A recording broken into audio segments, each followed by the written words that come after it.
अऊज़ु बिल्लाहि मिनश शैतानिर रजीम।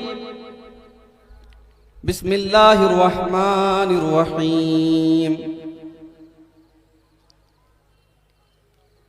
ज़हरल फ़सादु फ़िल बर्रि वल बहरि बिमा कसबत अयदिन नास लियुज़ीक़हुम बअदल्लज़ी अमिलू लअल्लहुम यरजिऊन। अज़ीमुश्शान कॉन्फ्रेंस इस्लाह मुआशरा के मकसद से मुनक़िद हुई है। मुआशरे की इस्लाह कैसे की जाए, समाज को कैसे सुधारा जाए, सोसाइटी के अंदर पाए जाने वाली खराबियों का इलाज कैसे किया जाए, ये मोटो है, ये मकसद है इस कॉन्फ्रेंस का।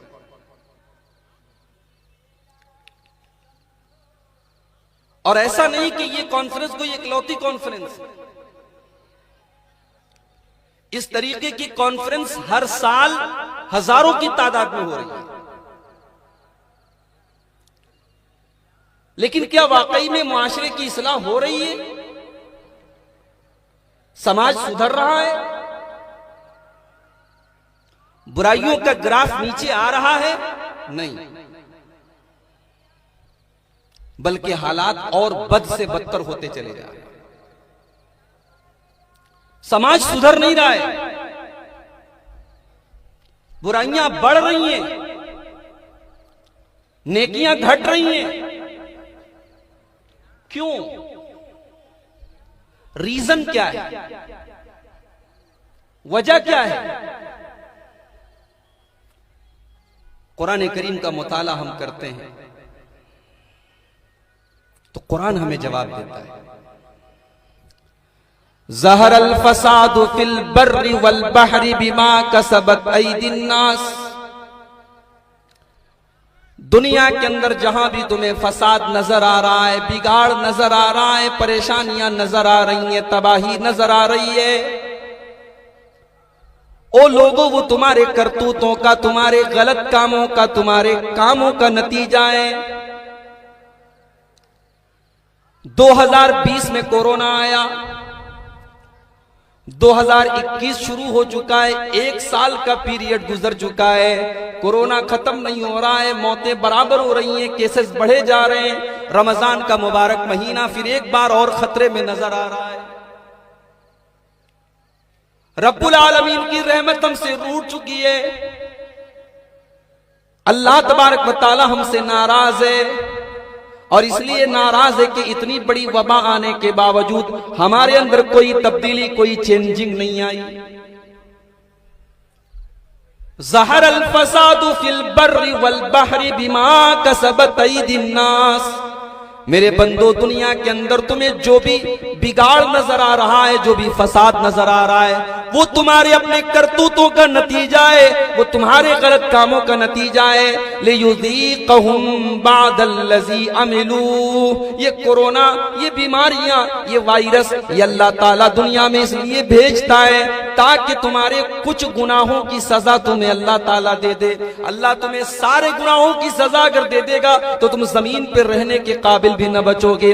अल्लाह तबारक व तआला तुम्हारे कुछ गुनाहों की सजा दे देता है। लियुज़ीक़हुम बअदल्लज़ी अमिलू लअल्लहुम यरजिऊन, ताकि तुम अल्लाह की तरफ रुजू करो। लेकिन हम रुजू नहीं कर रहे हैं मेरे भाई। एक साल का पीरियड गुजर गया, अपनी आंखों से हमने सैकड़ों हजारों को मरते हुए देखा। पूरी दुनिया ठप हो गई, मस्जिदों के दरवाजे बंद हो गए, खाने काबा का तवाफ रुक गया, हज मनसूख हो गया, उम्रा मनसूख हो गया। इतनी बड़ी तबाही पूरी इंसानी तारीख में हमने शायद न देखी हो। मगर मेरे प्यारे भाइयों, हमारे दिल की सख्ती पर कोई असर न पड़ा, हमारी बदामालियों पर कोई असर न पड़ा। जैसे ही लॉकडाउन खत्म हुआ, शराब के अड्डे फिर से आबाद हो गए, जिना के अड्डे फिर से आबाद हो गए, मुसलमान फिर से सूद और ब्याज खाने लगा। मस्जिदों में अब भी सन्नाटा है, कुरान से अब भी हम दूर हैं, अल्लाह के दीन से अब भी हम दूर हैं। हमारे अंदर कोई कमी, हमारे अंदर कोई तब्दीली नहीं आ पाई। हम समाज को सुधारेंगे? समाज ऐसे नहीं सुधरेगा मेरे भाई। याद रखो मेरे प्यारे भाइयों, मेरी प्यारी माओ बहनों, समाज को सुधारना है, मुआशरे की इस्लाह करना है, तो सबसे पहले हमें और आपको अपनी इस्लाह करनी होगी। आज अफसोस की बात यह, हम दूसरों की तो इस्लाह करना चाहते हैं, दूसरों को तो सुधारना चाहते हैं, मगर अपने आप को कोई सुधारने के लिए तैयार नहीं है। हर आदमी दूसरे के ऊपर उंगली उठा रहा है, हर आदमी दूसरे को सुधारना चाहता है, कोई अपने गिरेबान में झांकने को तैयार नहीं है। बाप नमाजी है, 5 टाइम का नमाज का पाबंद है बाप, रात में ऐशा की नमाज पढ़ने बाप जा रहा है, बेटा मोबाइल पे गेम खेल रहा है, बेटा मोबाइल पर लगा हुआ है। बाप को इतनी भी तौफीक नहीं होती कि बेटे से कह दे बेटा नमाज का टाइम है, चल तू भी नमाज पढ़। मां रात में तहज्जुद की नमाज पढ़ रही है, बेटी किसी गैर महरम लड़के से मोबाइल के ऊपर बातें कर रही है। मां को एक बार भी इस बात की तौफीक नहीं होती कि अपनी बेटी को भी तहज्जुद की नमाज की आदत डलवाए, अपनी बेटी को कम से कम फजर की नमाज में उठाए, अपनी बेटी को कोई गलत काम करता हुआ देख करके रोकने की कोशिश करे। मेरे प्यारे भाइयों, अपने परिवार से हम सब मोहब्बत करते हैं, हर माँ बाप को अपनी औलाद से प्यार है, हर माँ को अपने बेटों से बेटियों से प्यार है, हर बाप को अपने बच्चों से प्यार है। हमारे बच्चों को जरा सी खरोंच आ जाए, बाप बेचैन हो जाता है, माँ बेचैन हो जाती है। आज हमारे बेटे जहन्नम की आग की तरफ जा रहे हैं, हमारी बेटियां जहन्नम की आग की तरफ जा रही हैं। हमने अपने बच्चों को, अपने घर वालों को जहन्नम की आग से बचाने के लिए क्या इंतजाम किया है?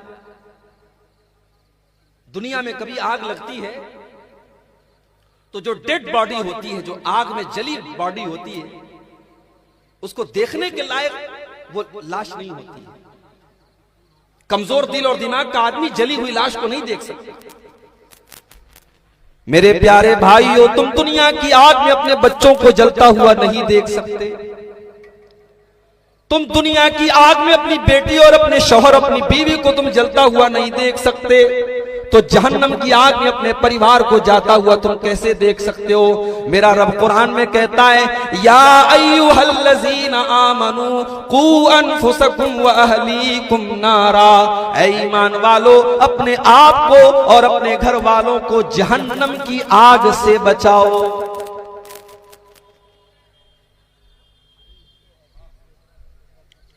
दुनिया की आग जलाने के लिए काफी है, मगर दुनिया की आग से 79 गुना ज्यादा, 69 गुना ज्यादा खतरनाक जहन्नम की आग है। अल्लाह फरमाता है, मेरे बंदो, तुम अपने बच्चों को, अपने परिवार को, अपनी बीवी को, अपने घर वालों को जहन्नम की आग से बचाओ। और जहन्नम की आग पेट्रोल और डीजल से न जलेगी, जहन्नम की आग मिट्टी के तेल से न जलेगी। वक़ूदुहन्नास वल हिजारा, जहन्नम की आग तो इंसानों से जलेगी, जहन्नम की आग तो पत्थरों से जलेगी। अपने बच्चों को, अपने परिवार को जहन्नम की आग से बचाओ। मेरे प्यारे भाइयों, हम समाज को सुधारने की बात करते हैं और अपने घर वालों को सुधारने की कोशिश नहीं करते। आज गौर करो, आज हमारे घरों में कितने लोग हैं जो अपने घरों में कुरान पढ़ते और पढ़वाते हैं। आज कुरान को रमजान में शायद 2-4 पारे हमने रमजान में पढ़ लिए, वरना साल भर कुरान को लपेट करके, रेशम के कपड़े में लपेट करके हम अलमारियों में, ताकों में सजा देते हैं। कुरान पढ़ने का हमारे पास है, हमारी औरतों के पास टाइम नहीं है। बहुत काम है भैया आपको। मेरी प्यारी माओ बहनों, बहुत काम करती हैं आप अपने घरों में, लेकिन हजरत फातिमा से ज्यादा तो काम आप न करती होंगी। हजरत फातिमा तो अपने घर के काम भी किया करती थी और हसन हुसैन की परवरिश भी किया करती थी, अपने नाना की हदीसें भी सुना करती थी, अपने वालिद की बातें भी सुना करती थी, अपने शौहर के साथ रात में तहज्जुद भी पढ़ा करती थी और अपने हाथों से आटा भी पीसा करती थी, अपने हाथों से चक्की भी चलाया करती थी। मेरी प्यारी माओ बहनों, एक मुसलमान औरत वो होती है, कुरान कहता है वज़कुरना मा युतला फी बुयूतिकुन्ना मिन आयातिल्लाहि वल हिकमा। मुसलमान के घर में मुसलमान औरतें वो होती हैं जो अल्लाह की किताब की तिलावत करती हैं, जो कुरान और हदीस को पढ़ा करती हैं। आज हालात इस हद तक पहुंच चुके हैं। हमारे उत्तर प्रदेश का एक मलऊन इंसान कुरान की 26 आयतों का पर एतराज करता है, सुप्रीम कोर्ट में अर्जी दायर करता है। हम बेचैन हो जाते हैं।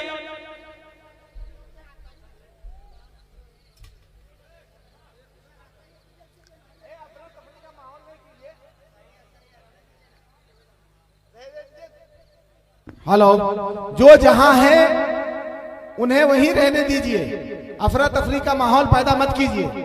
कुर्सियां पूरब की जानिब खाली है, आप लोग खुद वहां जाकर के बैठ जाएं, अपनी जगह ले लें।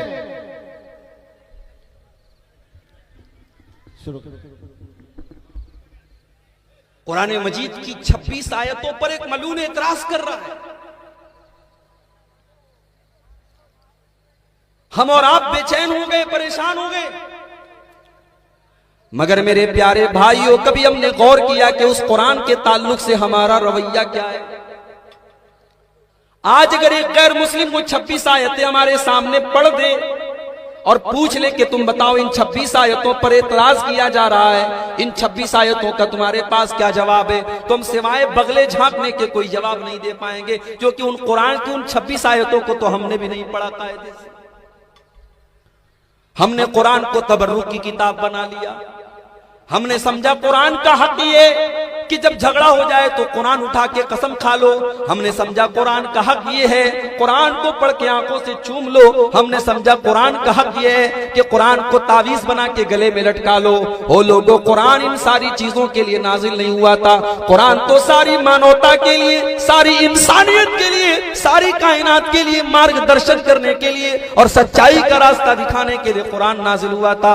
शाहरु रमजान अल्लज़ी उन्ज़िल फ़ीहिल कुरान हुदल लिन्नास। ओ लोगों, रमजान के महीने में ये कुरान उतारा गया था। ये पूरी इंसानियत को हिदायत देने के लिए, पूरी इंसानियत के गाइडेंस के लिए, पूरी इंसानियत के मार्गदर्शन के लिए कुरान उतारा गया था। कुरान से हम दूर हैं और फिर हम ये चाहते हैं समाज सुधर जाए। समाज ऐसे नहीं सुधरेगा मेरे भाई। इस कुरान के साथ हमें अपना ताल्लुक जोड़ना पड़ेगा। कयामत का दिन होगा, अल्लाह की बारगाह होगी, अल्लाह के प्यारे रसूल अल्लाह की बारगाह में हमारी और आपकी शिकायत करेंगे, कहेंगे वक़ाल रसूल या रब्बी इन्न कौमी इत्तख़ज़ू हाज़ल कुरान महजूरा।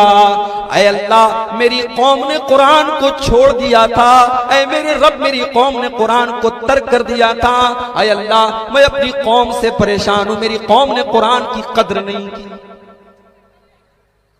आज हमारे घरों में कुरान नहीं पढ़ा जाता। समाज सुधरे तो कैसे सुधरे? मेरी प्यारी माओ बहनों, आप अगर चाहें तो घर के माहौल को बना भी सकती हैं और आप चाहें तो बिगाड़ भी सकती हैं। एक औरत अगर चाहे तो बेनमाजी शौहर को नमाजी बना सकती है। एक औरत अगर चाहे तो शराबी शौहर की शराब छुड़वा सकती है। भाई, फिरौन बहुत बड़ा जालिम था। फिरौन बहुत बड़ा जालिम था, मगर अपनी बीवी की बात तो फिरौन भी मान गया। याद करो, जब मूसा अलैहिस्सलाम फिरौन के महल के पास, उनकी मां ने जब उनको संदूक में डाल करके पानी में डाला और वो संदूक तैरते तैरते फिरौन के महल के पास पहुंचा। फिरौन की बीवी ने अपने बरामदे से देखा, अपनी लौंडियों को, अपनी नौकरानियों को भेजा, जाओ उस संदूक को लेकर के आओ। फिरौन की बीवी के सामने जब वो संदूक खोला गया, उस संदूक के अंदर एक प्यारा सा, एक सोहना सा, एक मोहना सा बच्चा था। ये कौन बच्चा था? ये मूसा अलैहिस्सलातु वस्सलाम थे। फिरौन की बीवी ने उस बच्चे को अपनी गोद में लिया और अपने शौहर से कहने लगी कि ये कुर्रतु ऐनिन ली वलक, ऐ मेरे शौहर, ऐ फिरौन, ये बच्चा हमारी आंखों की ठंडक है। ला तक़्तुलू, ऐ मेरे शौहर, आपने बहुत सारे बच्चों को कत्ल करवाया है, मगर इस मासूम बच्चे को तू कत्ल न करवाना, हम इसे अपना बेटा बना करके पालेंगे, हम इसे अपना बच्चा बना करके पालेंगे। फिरौन बहुत बड़ा जालिम था, मगर बीवी की बात नहीं काटी उसने, मान गया बीवी की बात। जो दुनिया के सामने पत्थर है, बीवी के सामने मोम बन गया।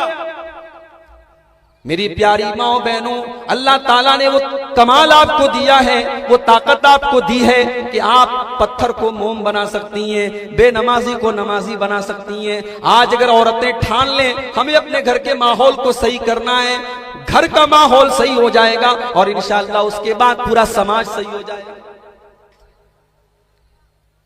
इसीलिए आप गौर करें, अल्लाह के प्यारे नबी से पूछा गया, अय्युन निसाई खैर, ऐ अल्लाह के नबी सबसे बेहतरीन औरत कौन सी होती है? नबी अकरम ने फरमाया, अल्लती तसुर्रुहु इज़ा नजर, सबसे बेहतरीन औरत वो होती है कि शौहर जब बीवी की शक्ल देखे तो शौहर खुश हो जाए। बीवी हो तो ऐसी हो, शौहर टेंशन में, तकलीफ में, दर्द में, कारोबार की उलझन है, बाहर की उलझन है, घर में आया, बीवी का मुस्कुराता हुआ चेहरा देखा, उसकी उलझन दूर हो। बीवी ऐसी होनी चाहिए, बीवी ऐसी नहीं होनी चाहिए। शौहर बेचारा कहीं है, ये फोन करके कहती है, अरे आपकी माँ ने ये कह दिया, आपकी बहन ने ये कह दिया, वो अपनी टेंशन में अपने दुखड़े सुना रहे। एक अच्छी बीवी, एक शौहर का दर्द बांटने वाली बीवी घर में आ जाए तो घर जन्नत बन जाता है। मेरे प्यारे, याद करो जब हमारे नबी के ऊपर कुरान की पहली वही नाजिल हुई और सूरे अलग की 5 आयतें आपके ऊपर नाजिल हुई। इक़रा बिस्मि रब्बिकल्लज़ी खलक़, खलक़ल इंसान मिन अलक़, इक़रा व रब्बुकल अकरम अल्लज़ी अल्लम बिल कलम, अल्लमल इंसान मा लम यअलम। जब कुरान की ये 5 आयतें हमारे नबी के ऊपर नाजिल हुई और अल्लाह ने आपको नबी बनाया, आप घबराए घबराए घर आए। आप, गर्मी का मौसम था लेकिन आप कांप रहे थे, आपको सर्दी महसूस हो रही थी। आपने कहा, खदीजा मुझे सर्दी महसूस हो रही है, ज़म्मिलूनी ज़म्मिलूनी, ऐ खदीजा जल्दी से कोई कंबल लाओ, कोई चादर लाओ, मुझे ठंडक लग रही है, मुझे सर्दी लग रही है। हजरत खदीजा दौड़ी दौड़ी गई, चादर लाके आपको दिया, कंबल लाके आपको दिया। बुखारी के अल्फाज हैं, हजरत खदीजा ने जब कंबल ला करके उड़ाया, अल्लाह के नबी कहने लगे, ऐ खदीजा आज तो मेरे साथ बहुत बड़ा वाकया हो गया है। आज अल्लाह ताला ने मुझे अपना नबी बनाया है, आज मुझे नबूवत अता की गई है। ऐ खदीजा इतनी बड़ी जिम्मेदारी मेरे कंधों पर डाली गई है। लक़द खशीतु अला नफ्सी, ऐ खदीजा मुझे डर लग रहा है कहीं मेरी जान न चली जाए। ऐ खदीजा कहीं मैं हलाक न हो जाऊं, मुझे अपनी जान का डर है। शौहर टेंशन में, शौहर घबराहट में है। अब एक नेक बीवी का किरदार क्या होना चाहिए? हजरत खदीजा ने वो किरदार निभाया। मेरे प्यारे भाई, हजरत खदीजा कहने लगी, कल्ला वल्लाहि मा युखज़ी कल्लाहु अबदा, ऐ मेरे सरताज, अल्लाह ताला आपको कभी रुसवा न करेगा, अल्लाह आपको कभी जलील न करेगा। इन्नका लतसिलुर रहीम व तुक्सिबुल मादूम व तुक़रिद ज़ईफ व तुईनु अला नवाइबिल हक़, ऐ मेरे सरताज, आप तो मेहमानों की मेहमान नवाजी करते हैं, आप तो रिश्तेदारों के साथ अच्छा सलूक करते हैं, आप तो बेसहारा लोगों को सहारा देते हैं, आप तो यतीमों के मावा हैं, आप तो गरीबों के मलजा हैं, आप तो सबके सुख दुख में काम आते हैं। अल्लाह तबारक व तआला आपको कभी बर्बाद न करेगा, अल्लाह आपको कभी रुसवा न करेगा। अगर इतनी बड़ी जिम्मेदारी अल्लाह ने आपके कंधे पर डाली है तो ये जिम्मेदारी अल्लाह ताला पूरी भी करवाएगा, आपको घबराने की जरूरत नहीं है। हजरत खदीजा के ये अल्फाज अल्लाह के प्यारे नबी के सीने पर बर्फ बन करके उतरे और अल्लाह के नबी को सुकून मिल गया। ऐसी बीवी अगर घर में आ जाए घर जन्नत बन जाता है मेरे भाई। समाज को सुधारना है तो सबसे पहले घर को सुधारना पड़ेगा, और घर को सुधारना है तो नेक औरत को घर में लाना पड़ेगा। मगर हमने एक औरत कहां से लाएंगे? हमने तो अपने लड़के को बैंक का चेक बना के रखा है, शादी के मौके पर इसको कैश कराएंगे। 5 लाख, 10 लाख, 15 लाख, 20 लाख, जितनी मोटी रकम हम खींच सकते हैं हम अपने बेटे के जरिए खींच के लाएंगे। शादी कहां हो रही है भाई? सौदा हो रहा है, सौदा। आप तो बहुत खुश हो गए, आपके घर में 5 लाख कैश आ गया। आपने कभी ये जानने की कोशिश न की कि उस लड़की के बाप ने वो 5 लाख कैश जो आपको दिया है उसने कैसे इंतजाम किया है? हाँ, अगर कोई करोड़पति और लखपति था तो ठीक है, उसने इंतजाम कर दिया। एक गरीब बाप जिसके घर में जवान बेटियां हो, जरा उस गरीब बाप के बारे में सोचो। वो गरीब बाप अपनी बेटी का जहेज तुमको कहां से लाके देगा? हो लोगों, इस जहेज की रस्म की वजह से उस गरीब बाप के लिए उसकी बेटी बोझ बन गई है। हो लोगों, तुमने अपनी करतूत की वजह से एक बेटी को बोझ बना दिया है। ये बेटी बोझ तो नहीं है, ये बेटी बाप के सीने का बोझ तो नहीं है, ये बेटी तो बाप के लिए रहमत बन करके आई थी।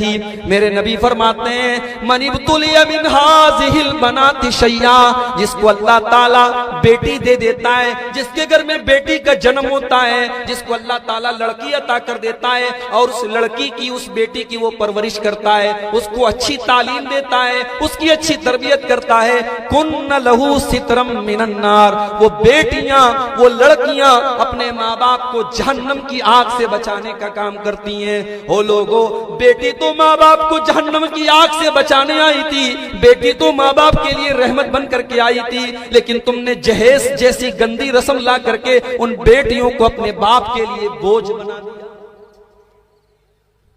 बेटी तो बोझ बन गई, और इतना बड़ा बोझ बन गई कि आज हमारी एक बहन आयशा बानो नाम की वो लड़की इसी जहेज की लानत की वजह से आजिज आ करके उसने साबरमती नदी में कूद करके जान दे दी। उसने खुदकुशी कर ली, सुसाइड कर लिया, आत्महत्या कर ली।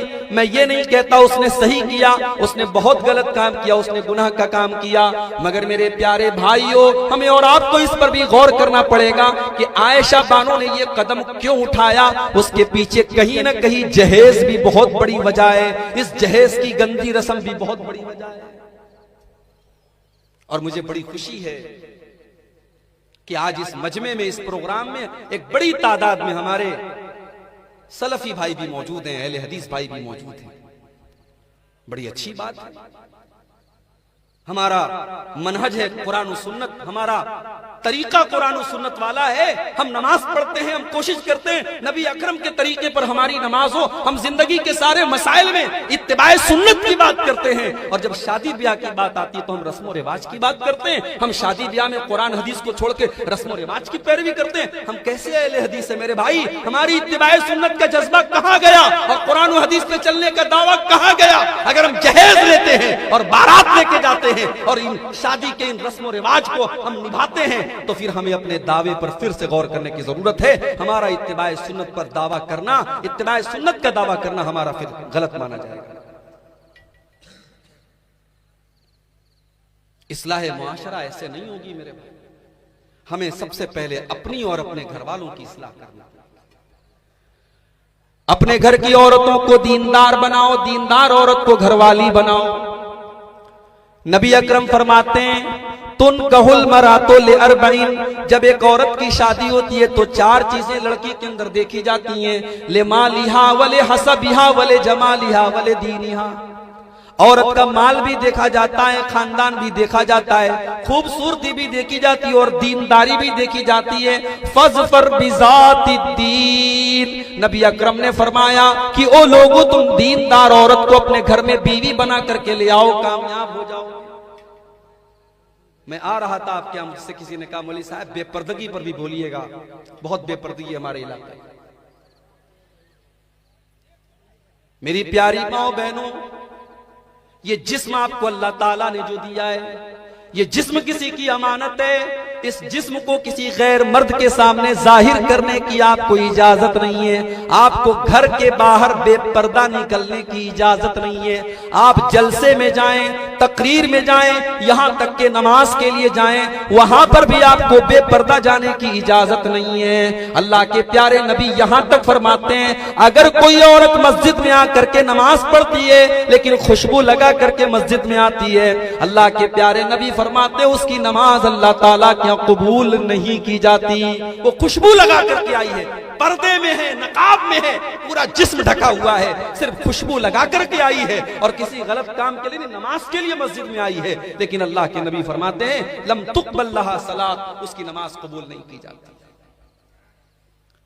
मेरी प्यारी माओ बहनों, ये पर्दा कोई आपके लिए पाबंदी नहीं है, ये पर्दा आपके लिए कोई बोझ नहीं है। ये पर्दा तो आपको सिक्योरिटी देता है, ये पर्दा तो आपको इज्जत देता है। अल्लाह कुरान में कहता है, या अय्युहन नबी कुल अज़वाजिका व बनातिका व निसाइल मोमिनीन, ऐ नबी अपनी बीवियों से भी कह दीजिए, अपनी बेटियों से भी कह दीजिए और तमाम मुसलमान औरतों से कह दीजिए, युदनीना अलैहिन्ना मिन जलाबिबिहिन्ना, जब वो अपने घर से निकले तो अपने ऊपर चादर डाल लें, अपने ऊपर जिल्बाब डाल लें, अपने आप को किसी कपड़े के अंदर पर्दे में कर लें। जब वो पर्दा करके घर से निकलेंगी, कुरान कह रहा है, ये मौलवी की बात नहीं है, ये किसी आलिम का फतवा नहीं है, ये कुरान की आयत है, सूरह अहज़ाब की आयत है। अल्लाह फरमाता है, ऐ नबी अपनी मोमिना औरतों से कह दो जब वो घर से निकले तो पर्दे में निकला करें। ज़ालिका अदना अन युरफ़ना फला युज़ैन,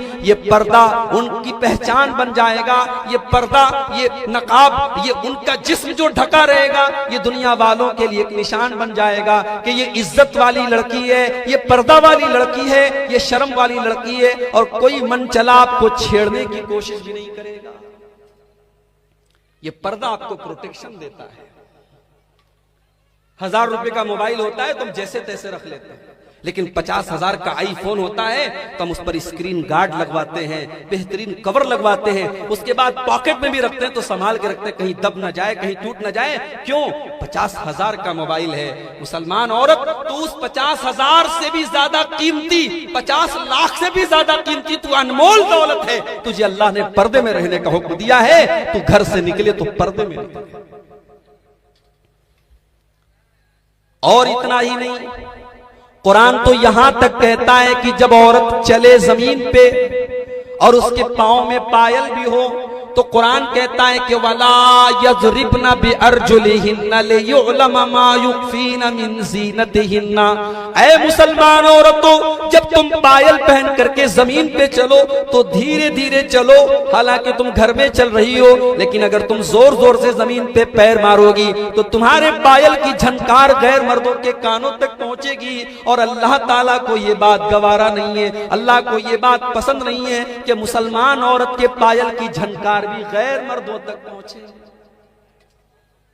माहौल बहुत खराब हो रहा है मेरे।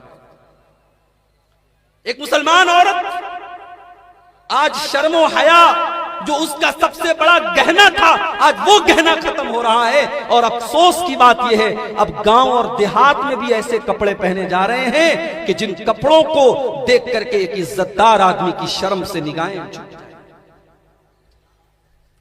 एक औरत के बदन की वो तमाम चीजें जो छुपी रहनी चाहिए आज वो जाहिर की जा रही हैं। आज बेपर्दगी को फैशन का नाम दे दिया गया, बेहयाई को फैशन का नाम दे दिया गया। अब छोटे छोटे कस्बों और देहातों में भी लड़कियों के हाथ में मोबाइल आ गया। अब सेल्फी लेने का शौक पैदा हो गया। अब व्हाट्सएप और फेसबुक पर फोटो डालने का दौर आ गया। अब गांव देहात की भी मुसलमान लड़कियां अपने वीडियो और फोटो बना बना करके अपने स्टेटस पे डाल रही हैं, अपने इंस्टाग्राम पे डाल रही हैं। याद रखो मेरे भाइयों, मेरी प्यारी माओ बहनों, अगर आपने अपने जिस्म की नुमाइश की है, अगर आपने अपने जिस्म को दुनिया के सामने जाहिर किया है, तो कुरान की उस आयत को भी अपने सामने रखना। अल्लाह फरमाता है, इन्नल्लज़ीना युहिब्बूना अन तशीअल फाहिशतु फिल्लज़ीना आमनू लहुम अज़ाबुन अलीमुन फिद दुनिया वल आखिरा। जो लोग मुसलमानों के दरमियान बेहयाई को फैलाना चाहते हैं, बेपर्दगी को फैलाना चाहते हैं, उनको आखिरत में तो अजाब मिलेगा ही मिलेगा, दुनिया में भी दर्दनाक अजाब मिलेगा। बड़ी मेहनत हो रही है आज चेहरे के ऊपर। लड़कियां तो लड़कियां हैं भाई साहब, लड़के भी आजकल फेस वॉश के बगैर मुंह नहीं धोते हैं। सैलून में बाल बनवाने जाते हैं तो कहते हैं कि मेरा बाल वैसा बनवा दो जैसा सलमान खान का बाल है। कुछ बेचारे तो जाके कहते हैं कि आधा बाल रहने दो, आधा मुझे टकला बना दो। चेहरे पर इतनी मेहनत कर रहे हो, बाल को तरह तरह की शक्लें दे रहे हो, बंदर की तरह, भालू की तरह तुम बाल रख रहे हो। मेरी बहनों, तुम मिरर के सामने, आईने के सामने बैठ जाती हो तो एक एक घंटे तुम मेकअप करती हो। अच्छी खासी आंखें, उस आंखों को तुम ब्लू बना लेती हो, पीला बना लेती हो, लाल बना लेती हो, पलकों की को संवार लेती हो, चेहरे पर न जाने कितने किस्म की क्रीमें लगा लेती हो। आजकल तो ये सब जो दुकानें खोल के बैठे हैं ब्यूटी पार्लर वाले, ये तो बिल्कुल काली कलूटी औरत भी जाती है तो इतना प्लास्टर करते हैं और इतना उस पर रंग रोगन चढ़ाते हैं, वो बेचारी हीरोइन बन के बाहर निकलती है। इतनी मेहनत हो रही है चेहरे के ऊपर। लेकिन मेरे प्यारे भाइयों, मेरी प्यारी बहनों, याद रखो, ये खूबसूरत चेहरे अगर तुमने अल्लाह ताला को राजी न किया तो जहन्नम की आग में झुलसा दिए जाएंगे। इसलिए कि अल्लाह ताला तुम्हारे चेहरों को नहीं देखता है, अल्लाह ताला तुम्हारी स्मार्टनेस नहीं देखता है, अल्लाह ताला तुम्हारी खूबसूरती नहीं देखता है। अल्लाह के नबी फरमाते हैं, इन्नल्लाह ला यंजुरु इला सुवरिकुम व अजसामिकुम, अल्लाह ताला तुम्हारे चेहरे नहीं देखता, अल्लाह ताला तुम्हारे शरीर नहीं देखता, वलाकिन यंजुरु इला कुलूबिकुम व आमालिकुम, अल्लाह ताला तो तुम्हारे दिलों को देखता है, तुम्हारे दिल कितने पाक साफ है, तुम्हारे दिल में अल्लाह का कितना डर है, तुम्हारे दिल के अंदर कितना ईमान है। अल्लाह ताला तो तुम्हारे दिलों को देखता है, अल्लाह ताला तो तुम्हारे अमल देखता है। नबी अकरम के पास एक औरत आई, काली कलूटी औरत है, खूबसूरत नहीं है, काली कलूटी औरत है। आकर के कहती है, अल्लाह के नबी, मुझे मिर्गी का दौरा आता है और जब ये दौरा मुझे आता है मैं बेहोश हो जाती हूं, और जब ये दौरा मुझे आता है तो अल्लाह के नबी मेरा सतर खुल जाता है, मेरी शर्मगाह खुल जाती है। अय अल्लाह के नबी, मेरे हक में दुआ कर दीजिए, अल्लाह ताला ये बीमारी दूर कर दे, ये मुझसे बर्दाश्त नहीं होती। बहुत गौर से सुनना, अपने चेहरों पर प्लास्टर करने वाली मेरी बहनों और फेस वॉश से अपना मुंह धोने वाले मेरे नौजवानों, इस वाकये को बहुत गौर से सुनना। काली कलूटी औरत है, नबी अकरम से दुआ कराने आई है और कह रही है, अल्लाह के नबी, मुझे मिर्गी का दौरा आता है, मैं बेहोश हो जाती हूं, मेरा सतर खुल जाता है, आप दुआ कर दीजिए बीमारी दूर हो जाए। नबी अकरम फरमाते हैं, इन शिअति दअउतु लकी, अगर तुम चाहती हो मैं दुआ कर दूंगा तुम्हारी बीमारी ठीक हो जाएगी। व इन शिअति सबरती, लेकिन अगर तुम सब्र करो और इस बीमारी पर बर्दाश्त कर लो, इस बीमारी पर सब्र कर लो, फलकियल जन्नत, तुम्हें गारंटी देता हूं तुमको जन्नत मिलेगी। अब उस औरत के सामने दो रास्ते हैं, इतनी खतरनाक बीमारी है, लेकिन नबी दुआ कर देंगे बीमारी खत्म हो जाएगी।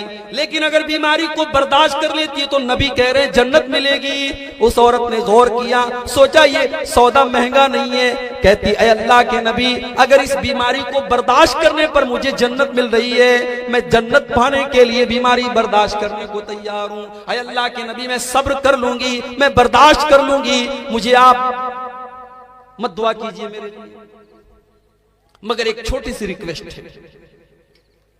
ऐ अल्लाह के नबी, जब ये दौरा मेरे ऊपर आता है, मेरा सतर खुल जाता है, मेरा जिस्म खुल जाता है और गैर मर्दों की निगाहें मेरे जिस्म पर पड़ जाती हैं। ऐ अल्लाह के रसूल, बीमारी तो बर्दाश्त है, दौरा तो बर्दाश्त है, तकलीफ तो बर्दाश्त है, बेपर्दगी बर्दाश्त नहीं है, बेहयाई बर्दाश्त नहीं है, मेरे जिस्म के ऊपर किसी गैर की नजर पड़े ये बर्दाश्त नहीं है।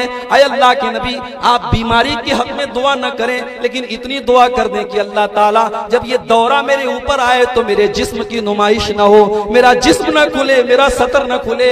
नबी अकरम ने दुआ कर दी, औरत वहां से चली गई। सहाबा कहते हैं, किसी को जन्नती औरत देखना हो तो इस औरत को देख लो, खूबसूरत नहीं है जन्नती है, क्योंकि दिल के अंदर हया है, दिल के अंदर शर्म है, दिल के अंदर गैरत है, दिल के अंदर अल्लाह का डर है। आज हमारे चेहरे बड़े खूबसूरत हैं, हमारे बाल बड़े खूबसूरत हैं, हमारा कपड़ा बहुत खूबसूरत है, मगर दिलों के अंदर अल्लाह का खौफ नहीं है, दिलों के अंदर दुनिया की मोहब्बत है, दिल के अंदर हसद है, दिल के अंदर हिर्स है, दिल के अंदर लालच है, दिल के अंदर दुनिया भर की गंदगियां भरी। हजरत बिलाल को देखो, ये कोई हैंडसम और स्मार्ट तो नहीं थे, काले कलूटे थे, हबशा के रहने वाले थे, नबी अकरम पर ईमान लाए। इनके मालिक ने इनको जानवरों की तरह सताना शुरू किया। अरब की तपती हुई रेत पर बिलाल को लिटा देता और बिलाल के सीने पर एक गर्म पत्थर भी रख देता और अपने पैर से बिलाल को दबा करके कहता कि ऐ बिलाल, इस तपती हुई रेत पर तेरे सीने की चर्बियां झुलस रही हैं और पिघल रही हैं। ऐ बिलाल, ये तकलीफ और ये टॉर्चर मैं तुझे देना बंद कर दूंगा। बस एक बार तू जुबान से ये इकरार कर ले, मोहम्मद का दीन झूठा है और मोहम्मद जो दीन लेकर के आए वो गलत है, और जिन 360 बुतों की हम इबादत करते हैं वो सही है। तू इस्लाम को छोड़ दे बिलाल, हम तुझे सताना छोड़ देंगे।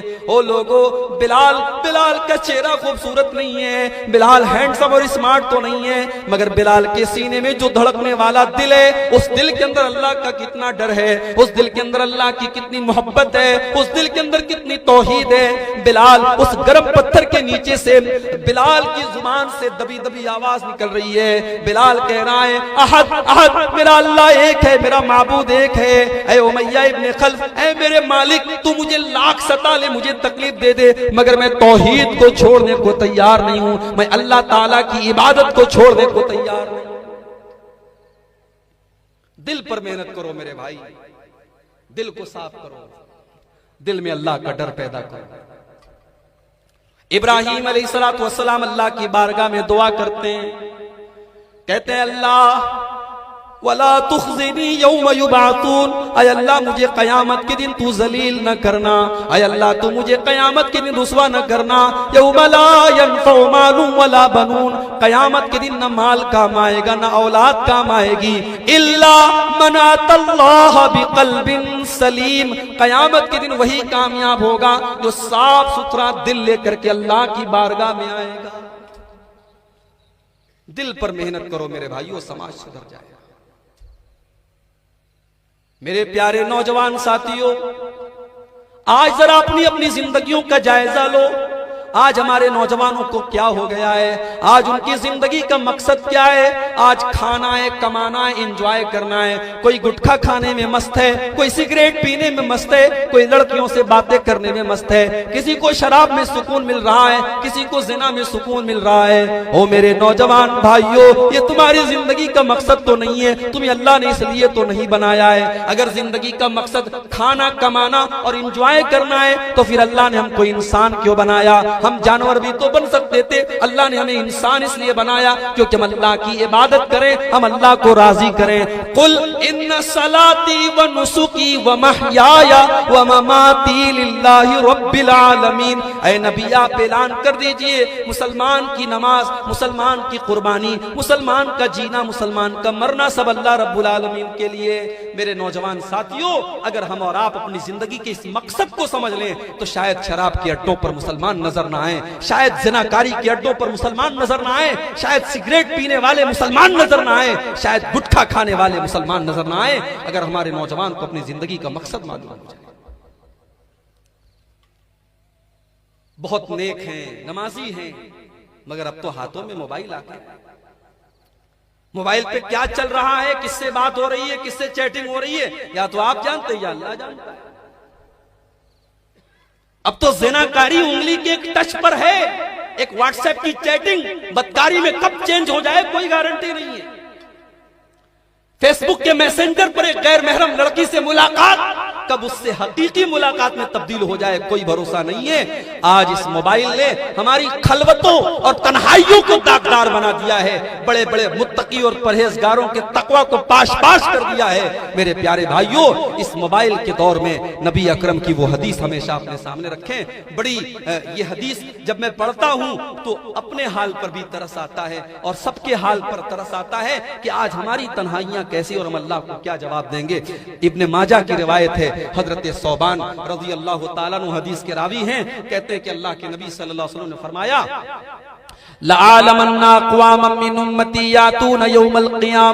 मेरी उम्मत के कुछ लोग क़यामत के दिन आएंगे, बड़ी बड़ी नेकियां लेकर के आएंगे, रोजे नमाज और ज़कात लेकर के आएंगे। फयजालु अल्लाहु अज़्ज़ा व जल्ला हबाअन मंसूरा, अल्लाह तबारक व तआला उनकी नेकियों को बर्बाद कर देगा, उनके रोजे बर्बाद, उनकी नमाजें बर्बाद, उनके हज बर्बाद, उनकी ज़कात बर्बाद। या अल्लाह, नेकी लेकर के आया और नेकी बर्बाद।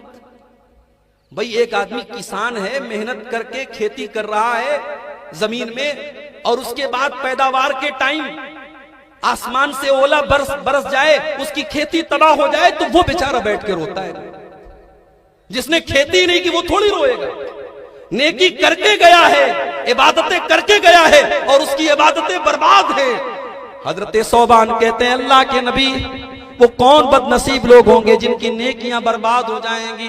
प्यारे नबी फरमाते हैं, ऐ सौबान, वो तुम्हारे ही जैसे लोग होंगे, वो कलमा पढ़ने वाले लोग होंगे, वो मुसलमान लोग होंगे। वलाकिन्नहुम इज़ा खलौ बिमहारिमिल्लाहि इंतहकूहा, बस एक कमी उनके अंदर होगी, जब वो अकेले में होंगे, तन्हाई में होंगे, अल्लाह को नाराज करने वाले काम करेंगे, गलत काम करेंगे, उनकी तन्हाई गुनाहों से भरी होगी। मेरे भाइयों, मेरे नौजवान साथियों, हम और आप इस हदीस पर अपने आप को गौर करें कि क्या आज हमारी तन्हाइयां तो गुनाहों से नहीं भरी हुई। ये सामने इतने सारे कैमरे लगे हुए, ये कैमरे रिकॉर्ड कर रहे हैं ना, मैं जो बोल रहा हूं, मैं जो मेरे हाथों की एक एक हरकत रिकॉर्ड हो रही है। इसमें से हो सकता है कोई YouTube वगैरह पे किसी चैनल पे भी अपलोड हो जाए, बाद में आप देखेंगे तो पूरी तकरीर आपके सामने आ जाए। दुनिया के कैमरे में सारा कुछ रिकॉर्ड हो रहा है, मगर दुनिया का कैमरा यहां की चीजों को रिकॉर्ड नहीं कर पा रहा है। दुनिया के कैमरे में जो सामने चल रहा है वो तो रिकॉर्ड हो रहा है, लेकिन दिल के अंदर क्या चल रहा है वो रिकॉर्ड होने वाला नहीं है। लेकिन मेरे प्यारे भाइयों, अल्लाह ताला का जो कैमरा है, अल्लाह का जो रिकॉर्डिंग सिस्टम है, वो तो दिल के अंदर चलने वाली चीजों को भी रिकॉर्ड कर रहा है। अल्लाह ने फरमाया, यालमु खाइनतल आयुनि वमा तुख्फिस सुदूर, ओ लोगो, तुम्हारा परवरदिगार तो तुम्हारी आंखों की चोरी को भी जानता है। जब तुम रास्ता चलते हो, तुम्हारी आंखें कहां कहां जा रही हैं, तुम्हारी आंखों की चोरी को भी अल्लाह जानता है। वमा तुख्फिस सुदूर, और तुम्हारे सीने के अंदर क्या छुपा हुआ है, तुम्हारे दिलों के अंदर क्या छुपा हुआ है, वो भी अल्लाह जानता है, वो भी रिकॉर्ड किया जा रहा है। दुनिया की अदालतों में हम झूठ बोल के भी बच जाते हैं, रिश्वत देख करके भी बच जाते हैं। चर्ब जबान आदमी है, अपनी जुबान के बल पे झूठा वकील है, अपनी जुबान के बल पे झूठा केस जीत जाता है। क्या अल्लाह की बारगाह में, अल्लाह की अदालत में भी ऐसा होगा? जी नहीं। अल-यौम नख्तिमु अला अफ़वाहिहिम व तुकल्लिमुना अयदीहिम व तशहदु अर्जुलुहुम बिमा कानू यक्सिबून। अल्लाह फरमाता है, कयामत के दिन हम तुम्हारी जुबान के ऊपर मोहर लगा देंगे, तुम जुबान से कुछ भी नहीं बोलोगे। कयामत के दिन तो तुम्हारे हाथ गवाही देंगे, तुम्हारे पैर गवाही देंगे। मेरे नौजवान साथियों, जरा तसव्वुर करो, अल्लाह की अदालत में हमारे हाथ बताएंगे इन उंगलियों से हमने क्या क्या टच किया है और क्या क्या देखा है। हमारे पैर गवाही देंगे, इन पैरों से हम चल के कहां कहां गए हैं। हाथ और पैर गवाही। जो ईयरफोन कानों में ठूसे रहते हो, बाइक चला रहा है तब भी ईयरफोन, कार चला रहा है तब भी ईयरफोन, ये फिल्मी गाने जो सुनते रहते हो, ये कान भी गवाही देगा। ये जो आंखों से नजारेबाजी करते हो, ये आंखें गवाही देंगी। हत्ता इज़ा मा जाऊहा शहीद अलैहिम समउहुम व अबसारुहुम व जुलूदुहुम बिमा कानू यामलून। कयामत के दिन तुम्हारे कान भी गवाही देंगे, तुम्हारी आंखें भी गवाही देंगी, यहां तक कि तुम्हारी स्किन, तुम्हारे बदन की चमड़ी भी गवाही देगी। हमारे बदन की स्किन को भी अल्लाह ताला जुबान दे देगा, हमारा शरीर बोलेगा, हमारा बदन बोलेगा हमने जो पाप किए होंगे, जो गलत काम किए। मेरे भाइयों, जब तक ये डर हमारे दिल में पैदा नहीं होगा, समाज की इस्लाह नहीं हो सकती। और ये डर सहाबा के अंदर पैदा हुआ। सहाबा ने अपनी जवानियों को अल्लाह के दीन के लिए वक्फ कर दिया। नबी की एक हदीस सहाबा सुनते थे, एक मर्तबा नबी ने कोई बात कह दिया, सहाबा उसको सीने से लगा लेते थे। अल्लाह के नबी के एक सहाबी थे, उनका नाम था खुरैम अल-असदी। वो लंबे लंबे बाल रखा करते थे और कपड़ा उनका पायजामा टखने के नीचे रहा करता था। अबू दाऊद की रिवायत, अल्लाह के नबी को पता चला कि मेरे एक सहाबी के कपड़े टखने के नीचे रहते हैं और बाल बहुत लंबे रखते हैं। वो नबी अकरम ने अपने सहाबा से कहा, निअमर रजुलु खुरैमुन अल-असदी, खुरैम कितना बेहतरीन इंसान है, कितना अच्छा इंसान है। लौला तूलु जिम्मतिही, बस एक चीज की कमी है, उसके बाल थोड़े लंबे हैं। व इसबालु इजारही, और कपड़ा टखने के नीचे है। माफ कीजिए, सहाबे किराम रात भर तकरीरें नहीं सुनते थे, एक हदीस सुनी अमल कर लेते थे। खुरैम अल-असदी के कानों में नबी अकरम के ये अल्फाज पहुंचे कि नबी अकरम ने कहा कि मेरे बाल लंबे हैं और मेरे कपड़े टखने के नीचे रहते हैं। अबू दाऊद के अल्फाज हैं, उन्होंने कैंची उठाई और अपने बालों को छोटा किया और अपने कपड़ों को टखने के ऊपर किया, काट करके छोटा किया। नबी मेरे बारे में, नबी की जुबान से ये अल्फाज निकले हैं, मैं नहीं चाहता कि नबी की नजर में मैं नाराज हो जाऊं। एक और मिसाल देखो, अब्दुल्ला इब्न उमर रजी अल्लाह ताला, बहुत बड़े सहाबी, हजरत उमर के बेटे हैं, अल्लाह के नबी के साले भी हैं। इनकी बहन हजरत हफ्सा अल्लाह के नबी की बीवी हैं। हजरत अब्दुल्ला इब्न उमर मस्जिद में लेटे हुए हैं, सोए हुए हैं, रात में ख्वाब देखते हैं, सपना देखते हैं। ख्वाब में देखते हैं कि दो लोग इनके पास आए, उनको पकड़ के कुआं के पास लेके गए। इन्होंने कुएं में झांक करके देखा तो कुएं के अंदर आग जल रही थी, आग भड़क रही थी। ये डर गए। उन दोनों लोगों ने कहा, डरो मत, तुम इसके अंदर नहीं जाओ। अब्दुल्ला इब्न उमर की नींद खुली, ये ख्वाब देख करके, सपना देख करके डर गए कि ये अजीबोगरीब ख्वाब मैंने क्यों देखा। सहाबा की आदत थी, जब वो कोई ख्वाब देखते थे अल्लाह के रसूल सल्लल्लाहु अलैहि वसल्लम से आकर के बताते थे, अल्लाह के नबी ताबीर बयान करते थे। अब्दुल्ला इब्न उमर की हिम्मत नहीं पड़ी कि अपना ये ख्वाब मैं रसूल अकरम से बयान करूं। वो अपनी बहन के पास आए। कौन थी इनकी बहन? हजरत हफ्सा बिनते उमर, अल्लाह के रसूल सल्लल्लाहु अलैहि वसल्लम की बीवी हजरत हफ्सा। बहुत सारी बातें ऐसी होती है ना जो भाई किसी से शेयर नहीं करता, अपनी बहन से शेयर करता। ये भाई बहन का रिश्ता भी बड़ा प्यारा होता है। हजरत अब्दुल्ला इब्न उमर अपनी बहन के पास आए, अये हफ्सा, मैंने ऐसा ऐसा ख्वाब देखा है, तू जरा अल्लाह के नबी से इस ख्वाब की ताबीर पूछ के मुझे बता दे। हजरत हफ्सा अल्लाह के नबी के पास आती हैं, अये अल्लाह के नबी, मेरे भाई ने ऐसा ऐसा ख्वाब देखा है, जरा इस ख्वाब की ताबीर बता दें आप। नबी अकरम ने जब ख्वाब सुना, कहा कि अये हफ्सा, तुम्हारे भाई ने कोई बुरा ख्वाब नहीं देखा है, अच्छा ख्वाब देखा है। निअमर रजुलु अब्दुल्ला, अये हफ्सा, तुम्हारा भाई बहुत अच्छा इंसान है, बहुत नेक इंसान है।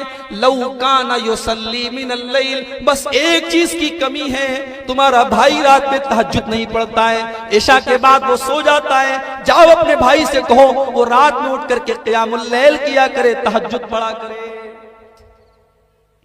हजरत हफ्सा आती हैं और अपने भाई से कहती हैं कि अल्लाह के नबी ने आपके बारे में ऐसा ऐसा जुमला कहा है। बुखारी के अल्फाज हैं, अब्दुल्ला इब्न उमर रजी अल्लाह ताला अन्हु के कानों में जब अल्लाह के प्यारे नबी के ये जुमले पड़े कि नबी ने मेरे बारे में ये कहा है कि काश कि अब्दुल्ला रात में तहज्जुद पढ़े। बुखारी के अल्फाज हैं, फकाना ला यनामु मिनल लैली इल्ला कलीला। उस दिन के बाद अब्दुल्ला इब्न उमर कभी तहज्जुद पढ़े बगैर रात में सोते नहीं थे। रोजाना वो तहज्जुद पढ़ के ही रात में आराम करते थे, कभी बिना तहज्जुद पढ़े वो नहीं सोते थे। ये सहाबा थे मेरे भाई, ये नौजवान थे, इनकी वजह से समाज में तब्दीली आई, समाज सुधरा है। समाज शराबियों और जनाकारियों से सुधरेगा नहीं और बिगड़ेगा। मेरे नौजवान भाइयों, मैं आपसे अपील करता हूं, अपनी जवानी की कद्र करो, ये बड़ी अजीम नेमत है और अल्लाह इस नेमत के बारे में आपसे सवाल करेगा।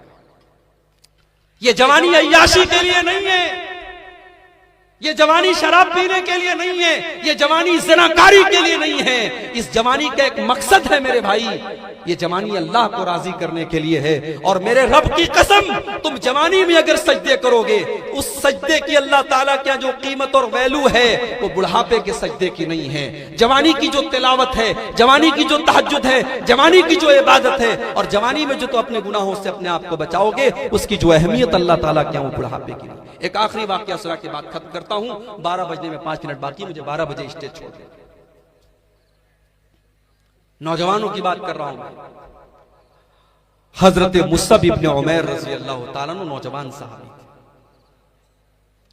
और इतने खूबसूरत थे, पूरे मक्का में इनसे ज्यादा हैंडसम और स्मार्ट कोई नौजवान नहीं था। और इतने फैशनेबल थे कि ये जो कपड़ा पहनते थे वो कपड़ा इंपोर्टेड होता था। मक्का का कपड़ा नहीं पहनते थे, बाहर का कपड़ा पहनते थे।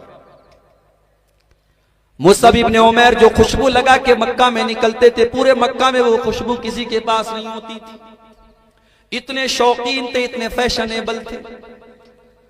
यही मुसअब इब्न उमैर जब इस्लाम कबूल करते हैं और अल्लाह के नबी के ऊपर ईमान लाते हैं, इनकी मां इनको घर से निकाल देती है, बाप अपनी जायदाद से बेदखल कर देता है।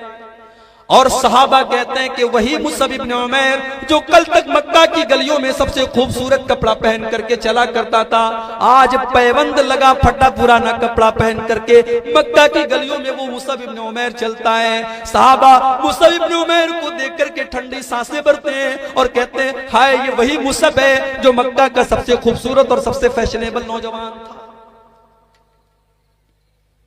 आज दीन की बात आती है, दीन का काम करने का मामला आता है, हमारा नौजवान पीछे हट जाता है। नबी के सहाबा में गौर करो तो नबी ने इस्लाम का जो पौधा लगाया है, उस पौधे को अपने खूने जिगर से सींचने में सबसे ज्यादा किरदार अगर अदा किया है तो नौजवानों ने किया है मेरे भाई। अल्लाह के नबी मुसअब इब्न उमैर को एक जिम्मेदारी सौंपते हैं, ऐ मुसअब इब्न उमैर तुम्हें मदीना जाना है और मदीना जा करके इस्लाम की तबलीग करना है, तुम्हें मदीना में एक माहौल बनाना है। मुसअब इब्न उमैर मदीना पहुंचे और बड़ी हिकमत के साथ, बड़ी मोहब्बत के साथ उन्होंने इस्लाम की तबलीग करना शुरू किया। और कुछ ही टाइम में पूरे मदीना में सैकड़ों लोग इनके हाथों पर इस्लाम कबूल कर लेते हैं। बाद में जब अल्लाह के प्यारे नबी मदीना पहुंचे, मुसअब इब्न उमैर रज़ी अल्लाह ताला अन्हु हर मौके पर अपने नबी के साथ है। जब ग़ज़वे उहुद का मौका आया, हजरत मुसअब इब्न उमैर सहाबे किराम के साथ इस ग़ज़वे में शामिल हुए और लड़ते लड़ते शहीद हो गए। मेरे प्यारे भाइयों, मेरे नौजवान साथियों, मैं आपकी तवज्जो चाहता हूं, ये आखिरी बात बयान कर रहा हूं। मुसअब इब्न उमैर ग़ज़वे उहुद में जब शहीद हुए, उनका इंतकाल हुआ, तो जो वो वरासत छोड़ के गए अपने पीछे, तो सिर्फ एक चादर वो अपने पीछे छोड़ करके गए। जो आदमी इस्लाम लाने के पहले करोड़पति बाप का बेटा था और मक्के का सबसे खूबसूरत नौजवान था, सबसे बेहतरीन कपड़ा पहनने वाला था, आज इस्लाम लाने के बाद हालात ये हैं, ग़ज़वे उहुद में शहीद होते हैं, सिर्फ एक चादर छोड़ के जाते हैं। जब हजरत मुसअब इब्न उमैर को कफनाया जाने लगा, बुखारी के अल्फाज हैं, वो चादर इतनी छोटी थी कि उनके पूरे बदन को वो चादर ढांकने के लायक नहीं थी। उनके सर को ढांपा जाता था तो पैर खुल जाता था, पैर को ढांका जाता था तो सर खुल जाता था। किसी तरीके से उनके सर को ढांका गया और पैर के ऊपर घास डाली गई और उनको किसी तरीके से दफनाया गया। हजरत अब्दुर्रहमान इब्न औफ जब मुसअब इब्न उमैर को याद करते थे तो रोने लगते थे, कहते थे अल्लाह की कसम ये वो लोग थे जिन्होंने दुनिया के फितने को अपने ऊपर हावी नहीं होने दिया। मेरे नौजवान साथियों, दुनिया की दौलत, दुनिया की औरत, दुनिया की रंगीनी, ये सब सहाबा के दौर में भी थी, मगर सहाबा के सामने एक टारगेट था, और वो टारगेट क्या था? हमें अल्लाह को राजी करना है। ये जिंदगी अल्लाह की अमानत है, मौत कभी भी आ सकती है, हम अल्लाह क्या जाएंगे, अल्लाह को क्या हिसाब देंगे, ये डर था सहाबा को। और यही डर, इसी डर की वजह से सहाबा किराम ने अपनी जिंदगियों को अल्लाह को राजी करने वाले कामों में गुजारा है। मेरे नौजवान साथियों, ये चंद बातें थी मैंने अपनी बहनों के ताल्लुक से भी कुछ बातें अर्ज की हैं। चूंकि मेरे साथ मजबूरी ये है कि अभी प्रोग्राम खत्म करके मुझे यहाँ से पटना जाना है, 4 बजे मेरी वहाँ ट्रेन है और मेरे पास वक्त बहुत कम है। हालांकि जलसे के मुंतजमीन की ख्वाहिश थी मैं और थोड़ी देर आपके सामने खिताब करूँ, लेकिन चूंकि लंबा सफर करना है, मैं बड़ी माजरत के साथ अपनी गुफ्तगू खत्म कर रहा हूँ। हमारे बाद उस्ताद की हैसियत रखते हैं शेख खुर्शीद मदनी हफिज़हुल्लाह हैं, शेख अब्दुल्ला सालिम चतुर्वेदी हैं, और भी दीगर उलमा हैं, उनके खिताबात आप इंशाअल्लाह समाअत करेंगे। इस्लाह मुआशरा के ताल्लुक से चंद बातें आपके सामने मैंने बयान की हैं। अल्लाह से हम दुआ करते हैं रब्बुल आलमीन इन बातों पर मुझे और आप सबको अमल करने की तौफीक अता फरमाए। रब्बुल आलमीन हमारे नौजवानों की इस्लाह फरमाए, हमारी खवातीन की इस्लाह फरमाए। जिस मकसद के तहत आज की ये कॉन्फ्रेंस मुनक्किद की गई है, अल्लाह ताला उस मकसद में हम सबको खरा उतरने की तौफीक दे। अल्लाह ताला इस जलसे में आने वाले, शरीक होने वाले और सुनने वाले, सुनाने वाले सबके इल्म व अमल में अल्लाह ताला बरकत अता फरमाए। अल्लाह हमको हर बीमारी से शिफायाब कर दे। हम में से जो लोग बीमार हैं, अल्लाह उनको सेहत अता फरमाए। जब तक हम दुनिया में जिंदा रहें, इस्लाम पर जिंदा रहें और खात्मा हम सबका ईमान पर हो। आमीन। व आखिर दावाना अनिल हम्दुलिल्लाहि रब्बिल आलमीन। वस्सलाम।